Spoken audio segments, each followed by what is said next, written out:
Hello guys, good morning, welcome back to my channel. আমি দীপা। আজকে শুরু করতে চলেছি তোমাদের সাথে একটা নিউ ব্লগ। আজকে হলো মঙ্গলবার, আর আমি এখন দেখতেই পাচ্ছ ছেলেকে স্কুলে নিয়ে যাচ্ছি ওলা করে। তো রাজ বললো যে এই উইকটা অ্যাটলিস্ট নিয়ে যাও, ওলা করেই নিয়ে যাও, ওলা করে নিয়ে আসো যতদিন না পাটা ঠিক হচ্ছে। বাট গতকাল দিয়েও খুব একটা হাঁটতে অসুবিধা হচ্ছিল না, বাট তাও নিয়ে আসলাম যতক্ষণ না আর কি ব্যান্ডেজটা খুলছে। তো চলো সারাদিন কি করি না করি তোমাদের সাথে শেয়ার করবো, তো দেখতে থাকো আর সঙ্গে থাকো। এদিকে দেখো মানে ওয়াটার পিউরিফায়ারটা আমার এত প্রবলেম করছে অ্যাকোয়াগার্ডটা, যে জল পড়ে পড়ে একাকার অবস্থা হয়ে যাচ্ছে। লোক ফোন করেছি লোকটাকে, বাট উনি কালকে ছাড়া তার আগে আসতে পারবেন না, তো ওই জন্য খুব প্রবলেম হচ্ছে। আর এই দেখো বিকেলবেলা একটু বেরোবো বলে রেডি হয়েছি। ছেলেকে আজকে স্কুল দিয়ে আমি বসেই ছিলাম, তো স্কুল দিয়ে একেবারেই নিয়ে চলে এসেছি, রেখে আর আসিনি। আগে পরীক্ষা নিয়েছিল ওর। তো যাই হোক সন্ধ্যেবেলা একটু বেরিয়েছিলাম, কারণ অনেক দিন ধরে দাদাইকে নিয়ে কোথাও বেরোনো হচ্ছিল না। রাজ বলল চলো, ও একটু জিমে গেছিলো, জিম থেকে এসে ডাকলো, ডেকে তারপরে রেডি হয়ে এই যে আমরা গ্যারেজ থেকে বাইকটা নিয়ে এই যে বেরিয়ে গেছিলাম। কোথায় যাচ্ছিলাম সেটা হলো নিউ টাউনের এদিকে একটা জায়গা আছে যেটার নাম হচ্ছে ট্যাম্বলিন পার্ক। ওখানেই আছে জাস্ট জাম্পিং। এই যে দেখো, দেখতেই পাচ্ছ তোমরা, জাস্ট জাম্পিং একদম টপ ফ্লোরে, 10th ফ্লোরে আই থিঙ্ক।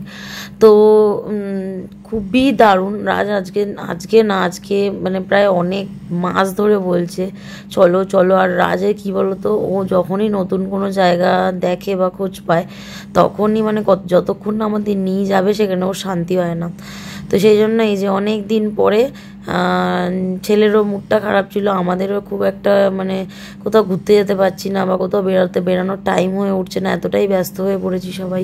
বাট বাচ্চাকে তো একটু টাইম দেওয়া দরকার না, তো সেই জন্য একটু নিয়ে এসেছিলাম। আর এই দেখো আমাদের এখানে টিকিট করা হয়ে গেছে, আর আমাদের এখানে 3জনকে 3 রকমের শক্স দিয়েছে, আর এখানে ঢুকতে গেলে ওই শক্সটা পরতেই হবে, নাহলে অ্যালাউ নেই। আর এখানে দেখো হাতে স্টিকার মেরে দেবে ওরাই, জামায় স্টিকার ওই বাইরে দিয়েই মানে ওই টিকিট কাউন্টার দিয়েই মেরে দিয়েছে। আর এখানে একটা ছোট্ট মতন ক্যাফেটেরিয়াও আছে, এই দেখো স্টিকার মেরে দিচ্ছিলো আমাদের, এমনকি বাচ্চাদের হাতেও। আর এখানে খুব বেশি প্রাইস না, 500 করে, উইকেন্ডে 800 করে, 800, আর উইকেন্ড ছাড়া মানে স্যাটারডে সানডে বাদে 500 করে।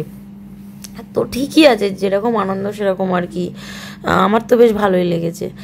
রাজের আমার ছেলে তো খুবই আনন্দ করেছে, বলার মতো না। আর সত্যি কথা বলতে জায়গাটাই হলো একদম মাইন্ড ফ্রেশনেস করার মতোই জায়গা। সত্যি কথা বলতে এতটাই মানে কি বলবো, বিজি হয়ে গেছি না আমি আরও, যে ছেলেকে নিয়ে একটু ঘুরতে যাওয়ারও টাইমটুকু পাই না। তো তাই জন্য রাজ আজকে জোর করেই বললো রীতিমতন যে না আজকে যেতেই হবে। তো ছেলেকে দেখো, ছেলের মুখের হাসিটা যেন মানে কি বলবো। রাজ আর আমি একটাই কথা বলি, আমাদের কিচ্ছু লাগবে না, শুধু ছেলের মুখের হাসিটা হলেই হবে। মানে ওকে আমার দিয়েও বেশি রাজ ওকে এতটাই বেশি ভালোবাসে। মায়েরা তো ভালোবাসবেই সন্তানদের, সেটা স্বাভাবিক, বাট রাজও ওকে এতটাই মানে করতে চায়, এনকারেজ করে। তারপরে যে কোনো জিনিসে দেখো রাজও ওর সাথে বাচ্চা হয়ে গেছে, এমনকি আমারও খুব ভালো লাগছিল। তো আমি দেখেছি মানে আমার বাবাকে যেরকম দেখেছি আমার সাথে করতে বা আমার সাথে ঘুরতে, বা আমার সাথে ফ্রেন্ডলি ছিল, সেরকম রাজও আর কি সেম জিনিসটাই ওর ছেলের সাথে করতে চায়। তো এই সব জায়গাটা দেখলেই বুঝতে পারবে, ও যেরকম করছে ওর ছেলেকেও করাচ্ছে, মানে দুজনে মিলেই আনন্দ করছিল। তো আমারও দেখে খুব ভালো লাগছিলো। তাই আমি এই সুন্দর সুন্দর এই দেখো বাবা পড়ে গেছে আর ও আনন্দ পাচ্ছে। তো এই সুন্দর সুন্দর মোমেন্টগুলো না ক্যাপচার করলে হয়তো মিস হয়ে যেত, তাই জন্যই আমি সুন্দর সুন্দর ক্যাপচার করে রেখেছি মুহূর্তগুলোকে, একদম কি বলবো, জুম করে করে ক্যাপচার করে রেখেছি, এতটাই ভালো লাগছিলো। আর এখানে দেখো রাজ বলছিলো তুমিও করো, আনছি না না তোমরা করো না, আমি ভিডিও করি তারপরে আমিও করব, তুমি আমার আবার ভিডিও করে দেবে। তো ওর ফোনেও ভিডিও করছিলাম, আমার ফোনেও ভিডিও করছিলাম, বেশ ভালোই মজা করে তারপরে বেরিয়ে গেছিলাম ওখান থেকে। মোটামুটি ওখানে 1 থেকে 1.5 ঘন্টা ছিলাম, কারণ আমরা গেছি 8টার সময়। লেট হয়ে গেছিলো, কারণ রাজ তো জিমে গেছিলো, তাই এসে বেরাতে বেরাতে একটু লেট তো হয়েই গেছিলো। কিন্তু যেটুখানি টাইম পেয়েছিলাম, যেটুখানি টাইম আর কি, এই দেখো এইটা আমার সব থেকে বেশি হাসি লেগেছিলো।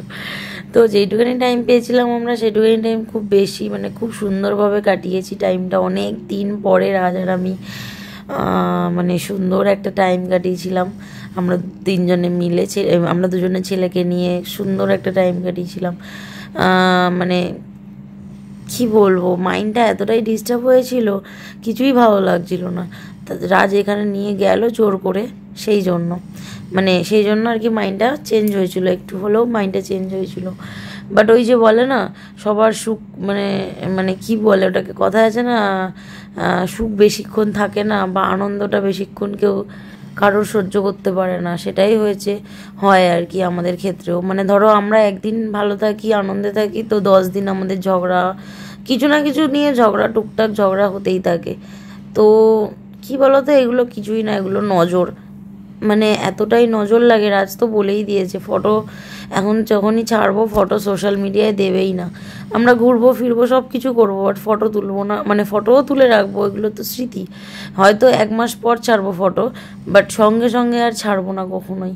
আমার ছেলে সব থেকে বেশি, জানো তো, এই মানে ইটাতে, মানে এইটাতে সব থেকে বেশি ভালো ওর আনন্দ পেয়েছে দাদাই, চড়তে। তো যেটা বলছিলাম, এই আনন্দ করি তো, যেখানেই যাই ধরো আনন্দ করি, ফটো তুলছি, ভালো ভালো জায়গায় যাচ্ছি, সেটা অনেকের না সহ্য হয় না।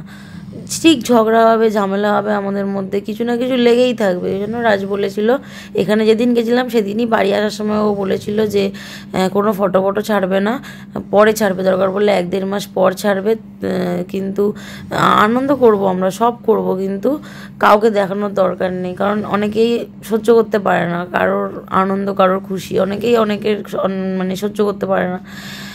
কিন্তু তাই বলে কি আমরা আনন্দ করব না? নিজেদের স্বাধীনতা নেই? আমরা আনন্দ করা ছেড়ে দেব? শুধু কি রাজ কাজ করেই যাবে, নাকি আমি শুধু সংসার সামলেই যাব, নাকি আমার ছেলে শুধু পড়াশোনা করেই যাবে? আমাদের কি কোনো লাইফ নেই? নাকি আমাদের কোনো মাইন্ড ফ্রেশনিংয়ের কোনো ব্যাপার নেই? আমরা কি মানুষ নই? আমরা কি পশু? আমি তো এটাই বুঝে পাই না যে আমাদের এখানে দেখো, রাজের মানে একটুখানি খেলতে খেলতে জল তেষ্টা পেয়ে গেছিলো, তাই জন্য জল, মানে ক্যাফে থেকেই জল কিনেছিলাম, খুব বেশি দামও নেয়নি, 20 টাকা নিয়েছিল, 2 বোতল 20 টাকা।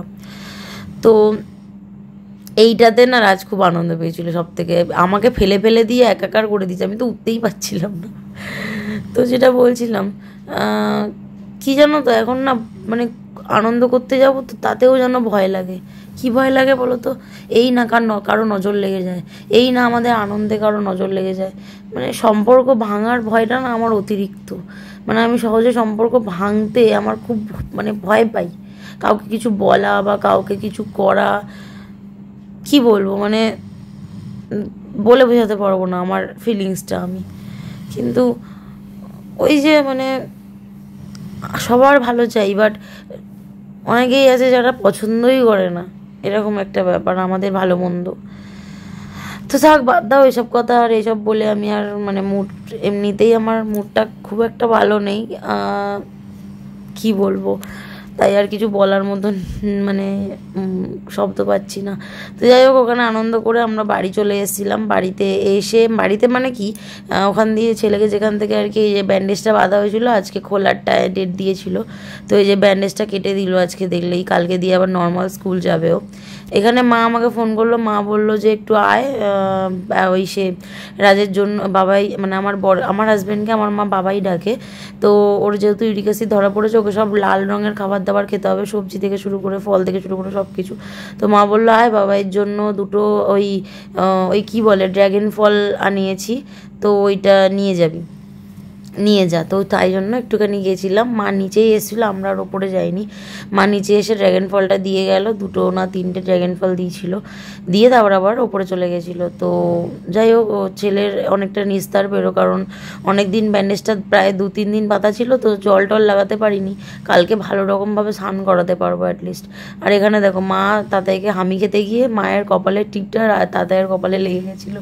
তো এখানে আমি কি বলছিলাম বলো তো, আমি বলছিলাম যে আমি এখন চেঞ্জ করে ফেলেছি, আর চেঞ্জ করে বাড়িতে এসে চেঞ্জ করে ফ্রেশ হইনি, বাট জামা টামা চেঞ্জ করে এই যে রুটি করছি এখন। আর তরকারি করবো না, কারণ তরকারি আছে, শুধু রুটিটাই করেছি। আর আমরা সবাই আজকে তাতাইকেও ভাত খাওয়াইনি, তাতাইকেও রুটিই খাইয়েছিলাম, না ভাত অল্প ছিল, বাট ও ভাত খাবে না বললো, তাই জন্য আমি রুটিই করেছিলাম, ওকেও রুটিই দিয়েছিলাম করে। আর রুটিটাই না, রাত্রিবেলা করে না রুটিটাই ভালো লাগে খেতে। তো একটাই রিকোয়েস্ট করব সবার কাছে, দেখো আজকে খেতে দিচ্ছিলাম, তো সবাইকে একটাই রিকোয়েস্ট করব যে সবাই আনন্দ করো, সবাই খুশিতে থাকো, সবাই সবার মতন চলো, বাট কেউ অহংকার দেখিও না, আর কেউ মানে হিংসাটা করো না। অ্যাটলিস্ট আমরা তো ভালো মানে আমরা লোকের ভালো চেয়েও খারাপ হয়ে যাই। জানি না, ভালো চাওয়াটা হয়তো লোকের ভালো চাওয়াটাই আমাদের খারাপ মনে করে, জানি না কী ব্যাপার না ব্যাপার, বাট এইটুখানি বলবো সবাই মিলেমিশে থাকার চেষ্টা করো আর আনন্দে থাকো, এইটুখানি বলতে চাই। তো চলো, সারাদিন আমাদের এইভাবেই কেটেছিল, রাত্রিবেলা রুটি ফুটি খেয়ে শুয়ে পড়েছিলাম, তারপরে আর কোনো ভিডিওই বানাইনি, এতটাই টায়ার্ড হয়ে গেছিলাম। তো এখানে কয়েকটা ক্লিপস আমার বাকি ছিল, মানে আমি ভুলে গেছিলাম দিতে, তাই জন্য আমি এখানে পরে অ্যাড করে দিয়েছিলাম। তো ভিডিওটায় যদি কিছু ভালো লেগে থাকে তাহলে অবশ্যই লাইক কমেন্ট শেয়ার সাবস্ক্রাইব করে দিও। আজকের মতন tata, bye bye, good night. সবাই ভালো থেকো, সুস্থ থেকো আর সাবধানে থেকো। আর দেখো এখানে আজকে কতটা আনন্দ করছে, সারাটা দিন কাজ করে, প্রতিটা দিন মানে ভোর 3টের সময় ওঠে আর বাড়িতে আসে 2টো 2:30 এরকম টাইমে, অনেক সময় তো 3টে 4টেও বেজে যায়। রবিবার করে তো বাদই দিলাম আমি, সানডে করে তো ওর আরও বেশি চাপ থাকে। তো এতটাই খাটাখাটনি করে না, যখন ও আনন্দ করে তখন মনে হয় না যে ওকে বলি বাড়ি চলো বা হাঁপিয়ে গেছি, মনে হয় না তখন। তো সেই জন্য এখানে রাত যখন আনন্দ করে কোথাও গেলে, তখন মানে এই সব টাইমে ছেলে আর ও দুজনে যখন আনন্দ করে তখন মনে হয় যেন মানে ভালো লাগে, এটাই হলো ব্যাপার। তো এই যে রিংটা দেখছো না, রিংটা ঘোরাতে গিয়ে আমার যা হাসি পেয়েছিল, আমি তো তাও একবার মনে হয় লাস্টবার ঘোরাতেও পেরেছি, রাজকে দেখো রাজ ঘোরাতেই পারছিল না, এত হাসি পাচ্ছিল। তো এইভাবেই আজকে দিনটা কাটিয়েছিলাম। এটার একটা মানে শর্ট ভিডিও আমি দেবো, আমার ইচ্ছে আছে, দেখা যাক যতটা পারবো করব, কারণ টাইমটা খুবই শর্ট, টাইমটা পাই না এডিটিং করার, তাই জন্য এত লেটে আমার ব্লগ যায় বা ভিডিও যায়। তো চলো ভিডিওটা আজকে এই অবধি, টাটা, সবাই ভালো থেকো।